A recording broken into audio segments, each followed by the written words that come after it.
우리 이렇게 다시 한번 주일날 우리 모든 교민들이 함께 모여서 예배드릴 수 있어서 너무 감사드리고요. 다시 한번 우리 옆에 분들과 인사했으면 좋겠는데 함께 예배드려서 참 좋습니다. 이렇게 우리 잠깐 같이 인사 한번 드리겠습니다. 함께 예배드려서 참 좋습니다.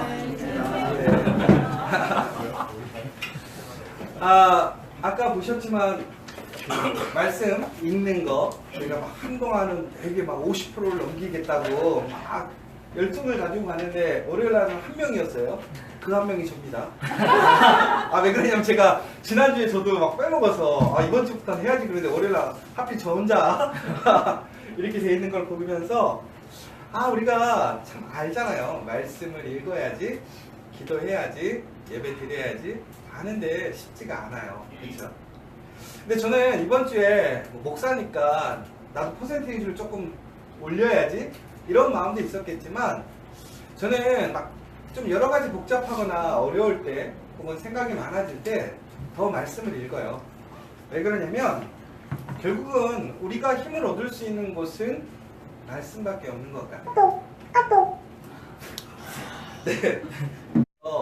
또 이해가 안 되는 부분들도 있어요. 말씀을 읽다 보면. 왜 그러냐면 내 오늘 삶과는 전혀 다른 말씀의 본문들을 접하게 되잖아요. 솔직히 여러분 매일 읽는 성경의 본문과 큐티 더 나아가서는 새벽 설교가 여러분들에게 당장 필요한 말씀일 때도 있겠지만 대부분은 안 맞을 때도 있잖아요. 그렇죠? 저희가 지금 수요일날은 사도행전을 하고 있고 새벽 기도는 히브리서를 하고 있고요. 또 우리가 그냥 일반 새벽 기도를 보자면 그것도 다시 사도행전이 반복되고 있어요. 거기다가 지금 이제 우리가 성경 읽는 거는 역대하를 지나서 에스라로 넘어갔단 말이에요. 그리고 또 이제 우리가 주일날은 요한복음을 같이 보고 있죠. 그럼에도 불구하고 내 삶과 겹쳐지지 않는 일들이 더 많아요. 정말 많은 본문들을 우리가 읽고 있지만 내가 원하는 대답이 말씀이 없을 때가 있다라는 거죠. 근데 저는 말씀을 읽다 보면서 답을 찾지는 못하지만 이걸 분명하게 느끼는 것 같아요. 하나님이 나를 사랑하시는구나. 더 나아가서는 하나님 밖에는 답이 없구나. 나는 안 되지만 하나님이 하시면 되는구나. 그래서 말씀을 붙드는 것 같아요. 말씀을 의지할 수밖에 없는 거고요. 그러면 다시 기도할 수밖에 없는 것 같아요. 그래서 이게 말씀과 기도는 두 바퀴인 것 같아요. 그래서 우리가 말씀을 통해서 은혜를 받고 도전을 받고 소망을 갖게 되면 기도할 수 있는 거고 또 기도하면 다시 말씀을 붙일 수 있는 것. 그래서 우리가 말씀을 읽는데 기도하지 않는다? 그거는 안 맞는 것 같아요. 또 반대로 나는 기도는 아주 열심히 해. 근데 말씀을 잘 보지 않아. 그것도 안 맞는 것 같아요. 결국은 우리가 정말 하나님의 능력을 경험하고 또 그 능력 안에서 우리의 삶을 이겨내기 위해서는 말씀과 기도로 나아갈 수밖에 없다는 거죠. 여러분 단순히 퍼센테이지를 높이는 게 아니에요. 정말 여러분의 삶 속에서 다시 힘차게 살아갈 소망을 원하신다면 능력을 원하신다면 말씀을 붙이셔야 돼요. 그리고 기도하셔야 돼요. 그리고 그 마음으로 우리 예배에 참여할 때에 우리는 정말 하나님께서 우리에게 주시고자 하는 그 사랑과 은혜를 다시 한번 확증하고 고백할 수 있다는 거예요. 그 은혜를 저는 저뿐만이 아니라 여기 계신 여러분들 모두가 함께 누리고 또 그 은혜를 나누는 우리 믿음의 공동체가 되기를 간절히 소망합니다. 오늘 본문은 요한복음 9장입니다. 그런데 이 요한복음 9장을 이제 들어가기에 앞서서 오늘 제목이 뭐냐면 하나님은 경건하게 그의 뜻을 행한 자의 말을 들으시다. 이 본문을 묵상하면서 제가 이제 그 역대기를 계속 이제 성경 통독의 내용이다 보니까 읽었죠. 그런데 그 유다 왕 아마사라고 나오는데 그 아마사는 유다 8대 왕입니다. 근데 그가 이제 하나님 앞에서 여러 가지 일들을 이제 하는 과정 속에서 한 선지자가 아마사에게 나와서 이렇게 얘기를 합니다. 8절인데요. 역대하 25장 8절인데요. 왕이 만일 가시거든 힘써 싸우소서. 하나님이 왕을 적군 앞에 엎드러지게 하시리이다. 하나님은 능히 돕기도 하시고 능히 패하기도 하시나이다 하니. 근데 이 포인트가 뭐냐면 이제 이 아마사라는 사람은 전쟁에 나가기에 앞서서 승리를 예감하고 나아가는데 결론은 나가면 진다. 그러니까 나가지 마라. 이 얘기거든요. 근데 이 핵심이 뭐였냐면 이 아마사 왕이 자기네 인원이 좀 부족하니까 북쪽 이스라엘. 근데 그때 북쪽 이스라엘은요, 악에 악을 더하는 왕. 그 이스라엘의 그런 영향력 안에 있었어요. 그런데 거기서 사회가 전력이 딸린다고 돈을 주고 용병을 사온 거죠. 그러자 하나님께서는 네가 아무리 이 전쟁의 승패가 중요해서 뭐 이 사람 저 사람 다 끌어들이는 건 좋지만 이스라엘과 함께 나가는 것은 도움이 안 된다. 그러니까 물려라 이 얘기를 한 거예요. 그러면서 결론이 뭐였냐면 하나님은 돕기도 하시고 능히 패하기도 하신다라는 거예요. 그러니까 여러분 여기서 아주 중요한 포인트가 이거예요. 여러분 하나님은 항상 우리에게 도움만 주시는 분이냐? 그렇지 않다. 하나님은 우리를 패하기도 하신다. 그럼 중요한 게 하나님은 승리하기도 하시고 패하기도 하시는데 그러면 누구를 승리하게 하시고 누구를 패하게 하시는지를 우리가 분별할 수 있어야 내가 그 싸움에서 이길 사람인지 질 사람인지를 우리가 알 수 있다는 거예요. 그러니까 결국은요, 이길 싸움에 이기로 나가야지 질 싸움에 나가면 어떻게 되는 거예요? 무조건 지는 거예요. 그러나 하나님이 함께 하시면 질 싸움도 이기게 하시겠죠. 그러나 우리는 결코 질 싸움에 나가서는 안 된다는 거예요. 그럼 어떻게 분별해야 되는 건가? 그 이야기인 거죠. 죄송합니다. 그러면서 저는 이렇게 되는 거예요.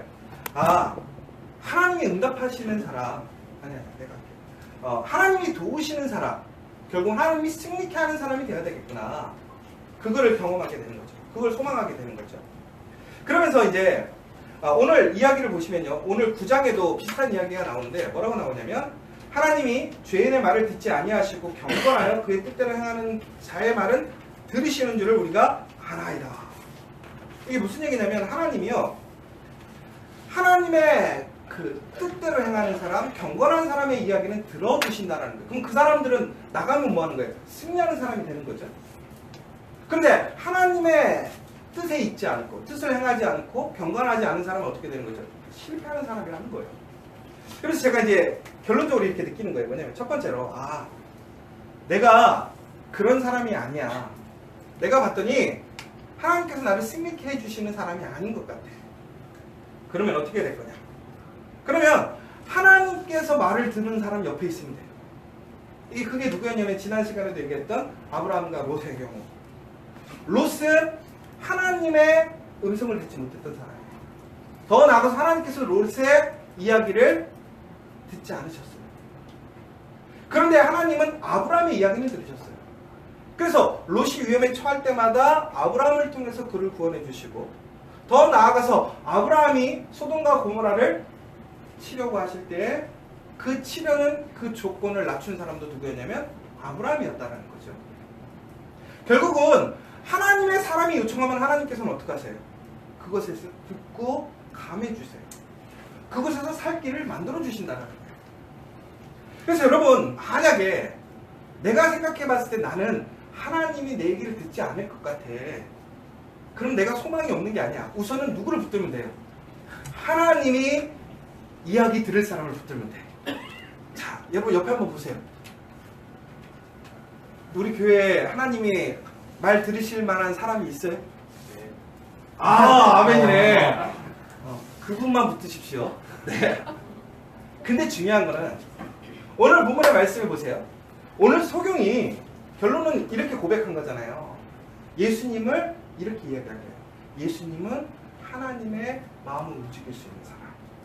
예수님이 말씀하시면 하나님이 들으시는 사람이기 때문에 예수님을 인정하는 이야기가 나오거든요. 결국은 뭐예요? 우리가 믿고 의지할 수 있는 사람 없어요. 그런데 예수님을 붙들면 된다는 거예요. 결론적으로 여러분, 나는 안 되지만 예수님을 붙들면 된다는 거예요. 나는 자격이 없고 나는 하나님께 소통되지 못하는 사람일지라도 예수님을 붙들면 된다는 거예요. 그런데 이제 두 번째는, 그럼 우리가 단순히 예수님을 붙들고 나아갈 때에 더 온전한 모습, 아름다운 모습은 뭐냐? 내가 예수님처럼 그러한 사람이 되기를 소망해야 된다. 여러분, 그러기 위해서는 어떻게 해야 돼요? 내가 하나님께 이야기했을 때 하나님께서 네 이야기를 들어주는 사람이 돼야 돼. 그럼 결론으로 나는 악인인가 선한 사람인가?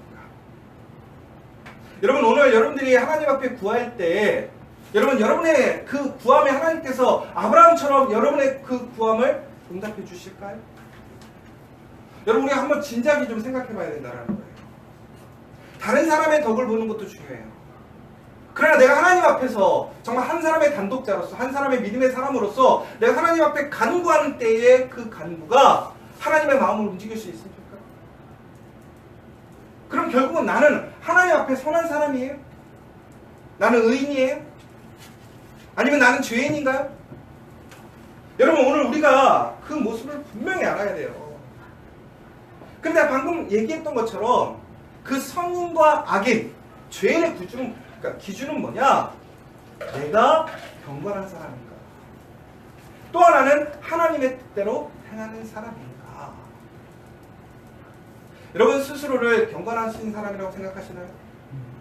오늘 이번 주에 월요일부터 토요일까지 새벽 기도를 다 나왔어. 난 거기에다가 수요 예배도 참여했어. 오늘 주일도 예배에 참여했어. 나는 퍼펙트하게 오늘 예배를 다 마쳤어. 이게 경건한 사람인가요? 아니죠. 여러분, 우리가 경건함을 세운다는 게 뭔가 좀 한번 생각해 봤으면 좋겠어요. 경건함이라는 게 과연 뭘까? 우선 저는 이렇게 생각을 해요. 경건함은 첫 번째로 그러니까 악과 함께하지 않는 게 건강함이라고 생각해요. 거룩함이라고 생각해요.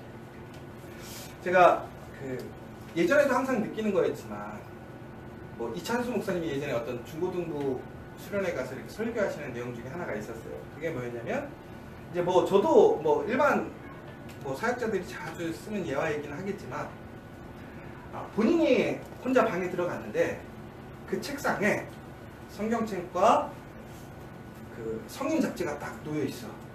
근데 방에는 아무도 없어. 이찬수 목사님이 이제 그 중고등부 수련회 같았어요.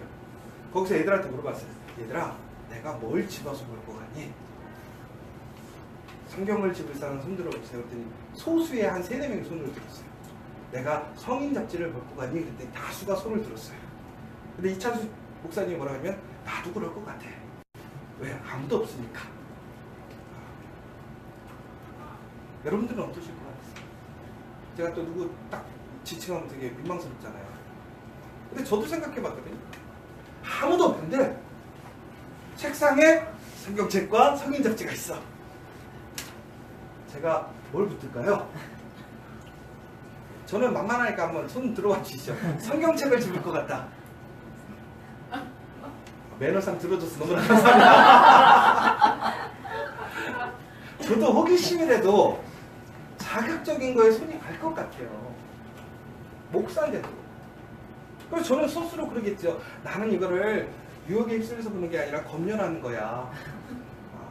나는 확인해보기 위해서 보는 거야. 합리화도 가능해요.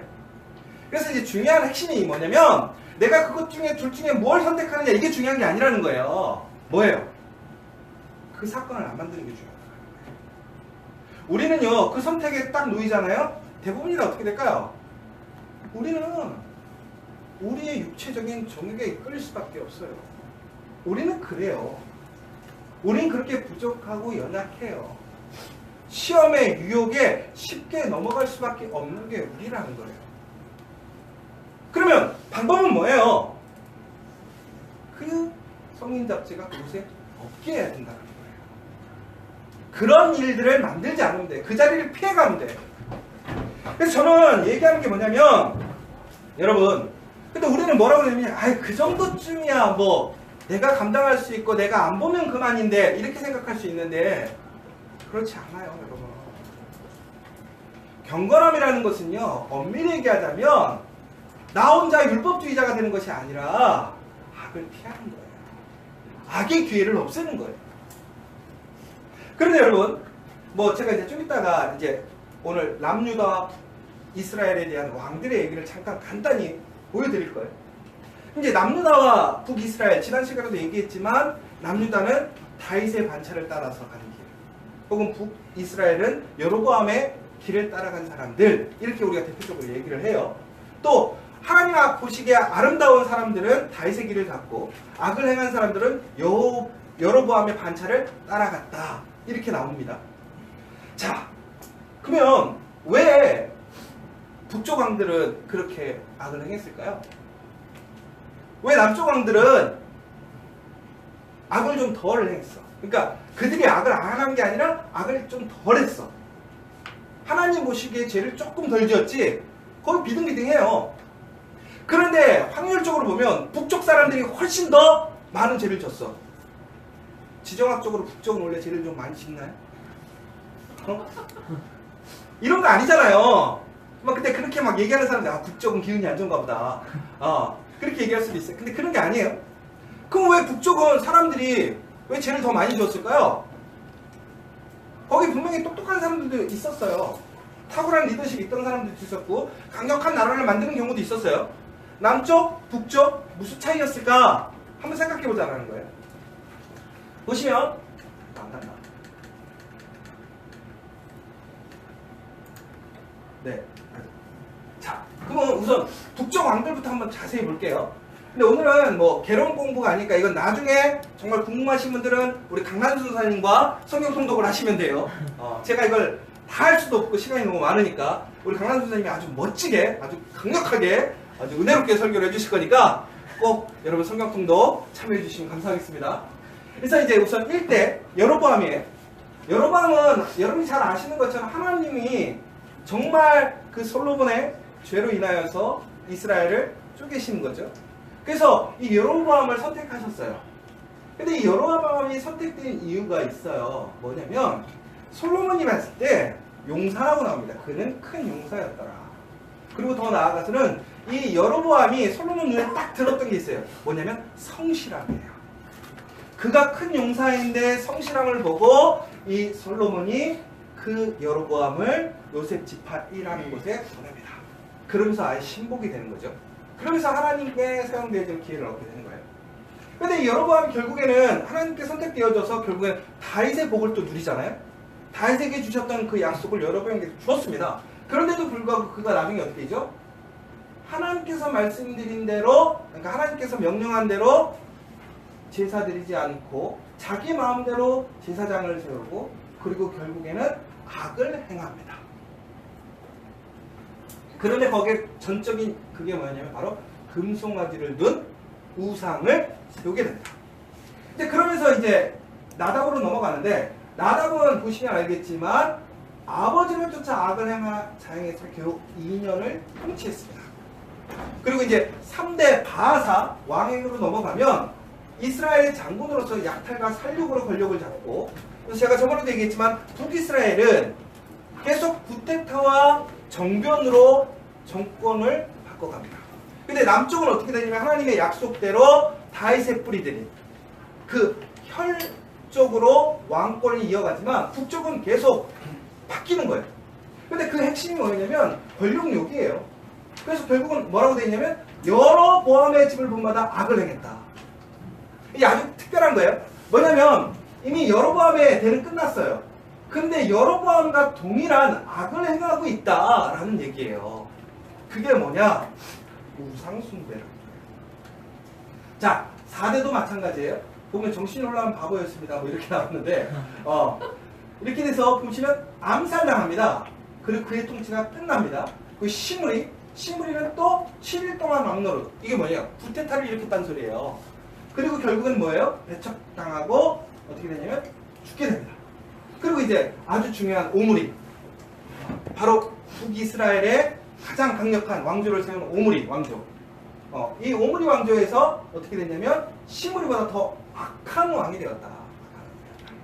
그리고 아들 아합과 이세벨 결혼시켰는데 그 아합이 누구냐? 북이스라엘 중에 가장 강력한 능력을 가진 왕. 더 나아가서 가장 악한 왕이 바로 누구였느냐? 바로 아합이었다. 그래서 이 아합은 어떻게 하냐면 하나님을 공경한 선지자 제사장을 다 죽이고요. 바알을 위해 신당을 세우고 더 나아가서 나중에 이제 여러분이 잘 아시는 엘리야와 그 바알 선지자 그 아세라 선지자들과 함께 그 불 내리는 사건, 제단의 사건들을 하게 되죠. 그렇게 해서 이제 이 아합이 있는데 최고로 악한 왕이다. 그렇게 나옵니다. 그래서 이제 아하시아도 마찬가지예요. 보시면 됐고요. 여호람도, 예후도, 그 다음에 마찬가지로 요아스, 요라밤, 이사야, 스가랴, 그 다음에 살롬, 문하의, 부가이야, 베가, 그 다음에 호세아까지 이어지는데요. 여기 보시면 뭐라고 되냐면 모든 한계가 하나님을 떠났다 라고 나와요.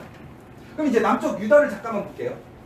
남쪽 유다는 여러분이 잘 아시는 것처럼 다윗과 솔로몬의 아들 르호보암이 이제 1대 왕이 됩니다. 통일왕국에서 분열왕국으로 나뉘는 거죠. 그런데 이 르호보암은요, 여러분이 잘 아시는 것처럼 처음에는 하나님 말씀에 순종하는 것처럼 보이다가 결국에는 하나님 말씀을 거역하게 됩니다. 그런데 이 르호보암은 보면 장단점이 있어요. 뭐냐면 여로보암이 새로 왕국을 건설하게 되자 군대를 이끌고 가서 여로보암을 치려고 했습니다. 근데 하나님께서 아니다, 나의 뜻이다라고 하니까 그 뜻을 접습니다. 근데 이 르호보암은 문제가 뭐였냐면 하나님께 구하지 않습니다. 하나님의 뜻을 구하지 않고요, 누구의 뜻대로? 자기의 뜻대로 행합니다. 그러면서 실수하게 되죠. 여기 보시면 다윗과 솔로몬의 길로 행했지만 율법과 하나님을 버리게 됩니다. 그리고 이제 아비야는 유다를 통치했는데 북이스라엘의 잘못된 지사를 지적하고 남유다의 교도 중을 수행했을 그는 하나님의 도우심에도 불구하고 타락하여 사악한 왕이 되었다. 보세요.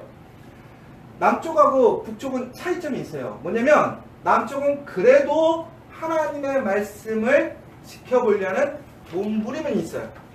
그런데 결국엔 어떻게 하냐면 악한 길로 돌아 사는 그런 일들을 보게 됩니다. 아사라는 왕도 마찬가지입니다. 그래서 그의 첫 10년은 평화로웠고 우상숭배를 금하여 아세라 묵상을 만든 할머니를 폐위시키기도 했어요. 그러나 자신의 죄를 지적한 예언자 하는 일을 옥에 가둡니다. 그래서 마지막 2년 동안은 발병이 나서 이렇게 되고 됩니다. 그러면서 이제 여호사, 여호람, 아시아, 그 다음에 아달랴, 요아스, 그 다음에 이제 요아스라는 왕을 보시면, 그리고 제일 중요한 게 이 요아스는 8세의 왕위에 이제 올라가게 됩니다. 그래서 쉬운 예로 이 유다의 개혁을 일으킵니다. 아주 강력한 개혁을 일으키게 됩니다. 그런데 이제 그 이후에 뭐냐면 계속 보시면 계속 문제가 생기고, 그래서 결국엔 어떻게 되냐면 이 남쪽 왕들도 결국엔 죄를 짓게 됐는데, 이제 핵심이 이거예요. 남쪽하고 북쪽을 좀 비교를 해봤잖아요. 그러면 남쪽이 북쪽만큼 죄가 없다? 아니에요. 죄가 있어요. 근데 북쪽보다는 좀 덜했어요. 그 차이가 점이 뭐였느냐?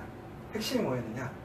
바로 북쪽은 우상숭배의 우상들이 있었어요. 남쪽에는 없었어요. 그래서 남쪽에서도 그거를 갖다 쓰기는 했지만 폐하고 없애고, 그러나 북쪽에서는 항상 그 우상들이 어떻게 해요?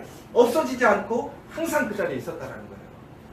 결국은 그건 무슨 얘기예요? 남북의 운명을 가름지었던 건 뭐냐면 우상을 제거했느냐 제거하지 않았느냐, 그 시험에 그 문제의 거리를 두었느냐 두지 않았느냐라는 거예요. 여러분, 우리가 살아가면서 우리의 문제거리, 내가 하나님 앞에서 돌아서야 될 것, 혹은 하나님의 뜻대로 가지 않고 반대로 가야 될 일들을 여러분 방치하면 안 된다는 거예요. 그래서 우리의 삶 속에서 그것들을 제거하지 않고 그것에 대해서 당당히 싸우지 않으면 결국 우리 어떻게 되는 거예요? 무너질 수밖에 없다는 거예요. 여러분, 그러면서 제가 이 설명을 드리는 거예요. 저는 우리가 이거 얘기를 잘 들으셔야 돼요. 우리가 주일날 보시면 우리 지저스 커피는 문을 닫아요. 그쵸? 왜 닫아요? 예배 드려야 되니까. 예배 드려야 되니까 문을 닫죠. 그러면 만약에 주일날도 문을 여는 카페들이 있어. 잘못된 거예요? 잘한 거예요? 어렵죠. 저는 근데 이거 정지하지도 않고 잘못했다고 얘기도 안 해요. 여기서 중요한 포인트가 뭔지 아세요? 선택권이 있느냐 없느냐라는 거예요. 우리는 주일날 문을 열 수 있는 선택권이 있어요 없어요? 있어요. 근데 와대가 코레일에 들어갔어. 코레일에서 주일날 문을 열 수 있어요 없어요? 선택권이 있어요 없어요? 없어요. 자, 선택권이 있는데도 불구하고 하는 거는 죄예요 아니에요? 죄예요. 근데 선택권이 없어. 그 문제는 다르다는 거예요. 제가 얘기하는 거는 선택권이 있는데도 불구하고 내가 길을 가는 방향에 대해서 얘기를 하는 거예요. 첫 번째는.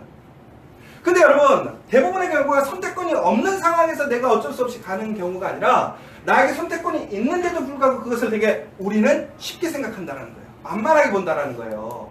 그것이 나를 넘어지게 하고 실패하게 하는 거예요. 여러분, 여러분의 선택권이 있고 결정권이 있음에도 불구하고 여러분 하나님 앞에서 문제될 것을 유지하고 간다, 시험거리를 만든다, 그러면 그것이 누구의 잘못이에요? 내 잘못이에요. 내가 하나님 앞에서 거룩해질 수 없는 일이에요. 그러므로 여러분, 선택권이 있다면, 여러분에게 결정권이 있다면 무엇을 해야 돼요? 그것을 제거해야 돼요. 경건함을 유지하기 위해, 지키기 위해 힘써야 된다는 거예요. 두 번째, 그러면 선택권이 없을 때는 어떻게 해야 될 거냐? 이제 이것도 설명을 해줘야 될 거 아니에요. 아니, 그러면 나는 선택권이 없으니까 난 이대로 살아도 돼. 이렇게 쉬우면 얼마나 좋겠어요, 세상에. 그렇진 않죠? 왜? 선택권이 없으면 그곳에서 우리는 또 시험과 유혹이 있을 수밖에 없어요. 우리 스스로 더러워질 수밖에 없어요. 여러분, 저희가 오늘 아주 좋은 일이 많아요. 뭐냐면 첫 번째는 이제 닭이 2마리가 여기 이사 왔어요. 부활절 닭이. 그래서 3마리는 우리 어펠리아 우이동에 아주 아파트 같은 닭장에 지금 아주 잘 계시고요. 이제 오늘 2마리는 이제 아이들을 보여주기 위해서 저희 집에서 키우던 것을 데리고 왔어요. 여러분, 처음에 뼈마리였을 때는 이쁘더라고요. 똥을 싸도 냄새가 별로 안 났어요. 근데 5마리가 조금씩 커가더니 방에서는 도저히 못 키우게 된 거예요. 왜? 똥내가 나요. 그래서 이제 얘네들 어디로 옮겼냐면 베란다로 옮겼어. 왜? 집하고는 좀 분리가 되니까. 근데 얘네들이 조금씩 크니까 베란다도 감당하기 쉽지가 않은 거예요. 거기다가 미세먼지가 정말 많았던 날은 어떻게 됐을까요? 문을 닫을 수도 없고 열 수도 없고 애매한 상황인 거죠. 완전히 베란다는 거의 죽음이에요. 닭똥 냄새 때문에. 그런데도 불구하고 저희가 그러면 막 옆에서 막 컴플레인도 들어와야 될 것이고 저희도 되게 힘들어야 될 거잖아요. 그럼에도 불구하고 오늘까지 살았어요. 어떻게 살았을까요? 저희가 그냥 운명이니 하고 닭똥 냄새를 참았을까요? 방법을 찾았어. 뭐냐면 아침 저녁으로 닭장을 청소해줬어요. 내가 살다가 진짜 아침에 그게요 시간이 그렇게 걸리지 않는데요. 냄새랑 일이 그런 거죠. 내가 아침에 도대체 바쁜 시간에 한 15분을 닭장에 있는 모든 똥과 그것들을 정리를 해서 치우고 다시 톱밥을 깔아주고 그 식기통을 다 씻어주고 먹는 통을 깨끗하게 해서 넣어주는 거예요. 또 저녁에도 마찬가지고. 그럼 냄새가 신기한 게요. 견딜만한 거예요. 근데 하루 이상 보면 어떻게 될까요? 견딜 수가 없는 거예요. 결국은 뭐예요? 우리가 뭐 아까 전에 그랬잖아요. 야 그럼 그 상황을 안 만들면 되잖아. 근데 이미 지금 상황이 안 만들 수가 없는 상황이었어요. 그거는. 그러면 우리가 이제 선택권이 없는 상황에서는 어떻게 하면 돼요? 깨끗하게 하는 거다. 경건함을 위해서 더 부지런히 더 깨끗하게 냄새나지 않게 쌓이지 않게 만들면 돼요. 여러분 선택권이 없으면 어떻게 해야 돼요? 더 말씀을 봐야 돼요. 내가 더 많은 시험과 유혹에 노출되면 어떻게 해요? 더 기도하면 돼요. 더 예배에 집중하면 돼요. 그런데 여러분 보세요. 오히려 편안하고 하나님께 은혜 받은 사람들이 더 예배에 참여하고 말씀 붙들고 기도하려고 그러지, 내가 그 시험 가운데 그 유혹 가운데 있으면요 오히려 더 말씀 보지 않고 더 기도하지 않아요. 결국은 어떻게 되는 거예요? 북이스라엘처럼 되는 거예요. 돌아올 수 없는 가운데 가는 거예요. 여러분, 거룩함에 부지런함이 필요해요. 거룩함에 성실이 필요해요. 다음 주에 기대해 볼게요. 우리 성경통도 새벽 기도 얼마나 될까요? 여러분들이 정말 나는 괜찮아, 나는 그런 유혹이 없어, 여러분 괜찮아요. 그러나 나는 그런 시험에 있고 나는 어려움에 있다고 생각하시는 여러분이 있다면 여러분 어떻게 해야 돼요? 말씀과 기도로 거룩해져야 돼요. 성실해져야 돼요. 또 하나는 제가 안 돼, 그러면 이것도 안 되고 저것도 안 돼, 그럼 특단의 대책이 필요해요. 리빌딩 해야 돼. 이게 무슨 얘기냐면 이번 주 수요일 날 제가 이제 한서병원에서 설교를 하면서 예약을 들었던 이제 솔개 얘기를 잠깐 같이 좀 다시 한번 했으면 좋겠는데, 여러분 이 솔개라는 게요, 수명이 매우 긴 새래요. 솔개 독수리 비슷한 새. 솔개 몇 년 정도 살 것 같으세요? 30년? 그 정도 갖고는 70년. 비슷했어요. 70년에서 80년을 산대요. 깜짝 놀랐죠. 솔개가 그렇게 오래 사는 거예요. 근데 여러분, 솔개가 그런데 이 80년을 살기 위해 사는 건데 한 40년쯤에 문제가 생긴대요. 왜 그러냐면 부리가 휘어진대요. 그래서 어떻게 될까요? 잘 먹지를 못하는 거예요. 더 나아가서는 발톱이 다 닳아가지고 동물을 낚아챌 수가 없는 거예요. 얼마 전에 우리 지혜사모가요, 닭장을 청소하다가 닭발에 긁혔어요. 근데 저는 깜짝 놀랐어요. 흉터가 심하게 났어요. 닭한테 살짝 긁혔는데도 불구하고. 그러면 솔개가 정말 날카로운 발톱이 있으면 어떻게 될까요? 잘려요. 죽어요. 그런데 그게 어떻게 된 거예요? 무뎌져가지고 전혀 영향을 발휘를 못하는 거죠. 더 나아가서는 이 솔개의 날개가요, 깃털이 무거워져가지고요, 종국에 어떻게 되냐면 날지를 못한다는 거예요. 한 40년 정도 되면. 그럼 이제 솔개가 특단의 지식이 필요한 거예요. 어떻게 될까요? 리빌딩을 해야 되는 시기인 거예요. 바로 이때 솔개가 결정을 하니까 어떻게 하냐면 갑자기 살던 둥지를 떠나서 바위산으로 가서 둥지를 튼대요. 그래서 제일 먼저 하는 게 뭘까요? 부리를 바위산에 쪼기 시작하는 거예요. 그러면 어떻게 될까요? 입의 부리가 다 깨져서 나가버린대요. 그런데 그 과정을 거치면 어떻게 되냐? 다시 부리가 새로 나는 거예요. 날카롭게. 그럼 부리가 나면 그 다음에 행동은 뭘까요?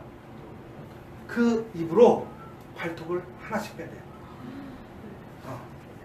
그리고 발톱을 다시 나게 하는 거예요. 그 다음에 무슨 작업을 할까요? 깃털을 뽑는 거예요. 이거 되게 웃기죠? 완전 리빌딩이에요. 스스로 리빌딩 하는 거예요. 뭐 하려고? 살려고. 180일의 기간을 겪지. 6개월의 그 기간을 거쳐서 리빌딩 하니까 어떻게 되는 거예요? 80살까지 하는 거예요. 하늘의 주인공이 되는 거예요. 여러분은 그런 준비가 되어 있나요? 하나님의 사람으로 그 거룩하게 살아가기 위해 그 날카로운 부리와 발톱, 여러분의 깃털을 뽑아낼 자신이 있어요? 익숙해져 있고 지금 편안하게 세팅되어 있는 것들을 다시 다 뽑아서 정말 하나님께서 세팅하셨던 그 원래 기능과 모습대로 가기 위해 여러분들은 하실 모습이 있어요? 바로 이렇게 될 때 우리 거룩해지는 거예요. 경건함을 유지할 수 있게 된다는 거예요. 근데 여러분, 여기에는 믿음이 있어야 된다는 거예요. 저는 설계 입장에 내봤어요. 설계가 만약에 이런, 내가 부리를 쪼여야지. 걔가 믿음이 없으면 쫄까요? 근데 여러분, 본능으로 쪼기도 하더라고요. 보니까 이게 참 신기한 게 본능이 있어요. 동물들은. 여러분, 발톱이 날 거라는 확신이 없는데 발톱을 뽑을 수 있어요? 더 나아가서 여러분, 깃털을 뽑았다 깃털이 안 나면 어떻게 돼요? 죽어요. 여러분, 하나님 앞에서 거룩해지기 위해 여러분들이 그 낡았고 부서져 있는 것들을 뽑아서 하나님께서 새로 주신다라는 믿음이 없다면 여러분, 뽑을 수 있어요? 결코 뽑을 수 없어요. 거룩함은 믿음이 기반이 돼야 돼요. 그렇게 될 때 우리는 어떻게 하는 거예요? 구별될 수 있는 거예요. 여러분이 그렇게 거룩함을 지켜가는 여러분들이 되시길 소망합니다. 마지막으로 이제 오늘 말씀을 보니까 하나님께서 말을 들은 사람의 첫 번째는 뭐였냐면 경건한 사람이었어요. 두 번째는 어떤 사람이었죠? 하나님의 뜻대로 행하는 사람이라. 하나님의 뜻대로 행하는 사람. 여러분, 하나님의 뜻대로 행한다는 게 결국은 뭘까요? 결국은 하나님의 말씀대로 나아가는 삶이에요. 그렇죠? 하나님의 말씀대로. 오늘 이제 많은 왕들을 봤어요. 그 왕들이 보면요, 어떨 때는 하나님의 말씀에 순종하고요, 어떨 때는 하나님 말씀에 행하지 않아요. 근데 여러분, 하나님의 말씀을 따르기를 작정하셨다면 철저히 하나님 말씀에 따라가는 삶이 되어야 돼요. 그러지 않으면 어떻게 되는 거예요? 악인의 길로 들어설 수밖에 없어요. 왜 의인이라고 평가를 받았을까요? 그가 뜻을 새롭게 했어요. 하나님의 말씀으로 삶의 기준을 삼았어요. 오직 하나님의 말씀대로만 나아가야 살 수 있다라는 결단과 고백이 있었어요. 그러니까 그는 어떻게 하는 거예요? 하나님의 말씀대로 행하는 삶을 살게 된 거예요. 바로 하나님께서는 그러한 사람의 소리를 들으시는 거예요. 바로 그때에 하나님은 우리의 잘못된 길을 막으시게 돼요. 여러분, 로보암도 그랬고요. 아까 전에 아마샤도 그랬고요. 하나님이 막으시는 브레이크가 있는 인생은 복된 인생이에요. 근데 하나님께서 징계하시고 심판하시는 이유가 뭔지 아세요? 무언가 벌을 내리고 그러지 않아요. 내가 실수할 때 그 실수에서 브레이크를 잡아주지 않는 게 하나님의 심판일 수도 있어요. 여러분, 그래서 여러분들이 하시는 일 가운데 브레이크가 걸렸을 때 혹은 엎어졌을 때 여러분 그것을 상심하거나 낙망하지 마세요.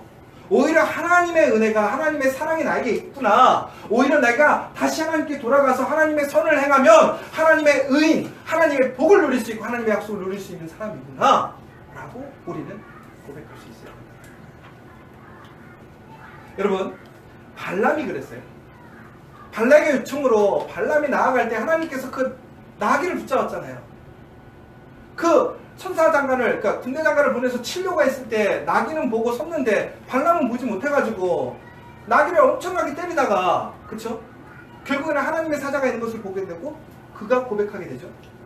이처럼 우리는요, 우리의 영적인 능력, 거룩함이 떨어질 때 우리는 보지 못할 때가 있어요. 실수하지 못할 때가 있어요. 근데 하나님께서는 그때 어떻게 해요? 브레이크를 걸어주시는 거예요. 근데 브레이크가 없이 가버리는 건 뭐예요? 심판이라니까요. 여러분, 그때 우리가 할 수 있는 일은 뭐예요? 여러분, 내가 하나님 말씀대로 행하고 있다. 근데 일이 잘 되고 막힘이 없다. 그럼 그게 복인가요? 복일 수도 있어요. 형통하니까. 근데 여러분, 형통한 게 심판일 수도 있다는 거예요. 그래서 어떻게 해야 돼요? 우리는 하나님 앞에 기도해야 돼요. 하나님의 뜻을 구해야 돼요. 그런데 보시면요, 로보암도 하나님 앞에 구하지 않았어요. 일이 순리대로 풀리고 자기를 지지해 주니까.